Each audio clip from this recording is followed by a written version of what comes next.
આજે વાત કરીશું લિસનિંગ એટલે કે સાંભળવું, જેમાં સૌથી પહેલા ઇમ્પોર્ટન્સ ઓફ લિસનિંગ એટલે કે સાંભળવાનું મહત્વ, જેમાં નંબર 1 લિસનિંગ ફોર ઇન્ફોર્મેશન, માહિતી માટે સાંભળવું.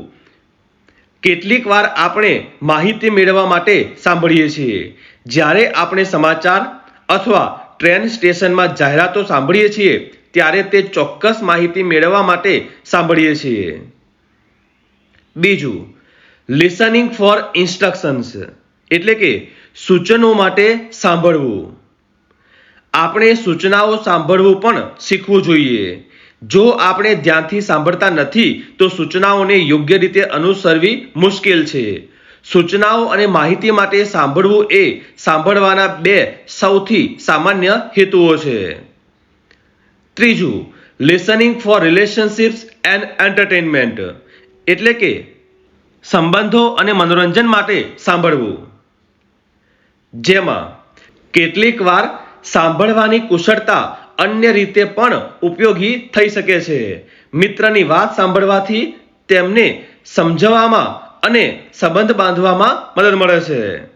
તમે મનોરંજન અને આનંદ માટે સંગીત, ઓડિયો બુક અને પોડકાસ્ટ પણ સાંભળી શકો છો. અને ત્યાર પછી હાઉ ટુ પ્રેક્ટિસ લિસનિંગ એટલે કે સાંભળવાની પ્રેક્ટિસ કેવી રીતે કરવી. તેમાં સમાચાર અથવા ભાષણ જેવું કંઈક સાંભળવામાં દરરોજ 15 મિનિટ વિતાવો. વિચલનો ટાળો.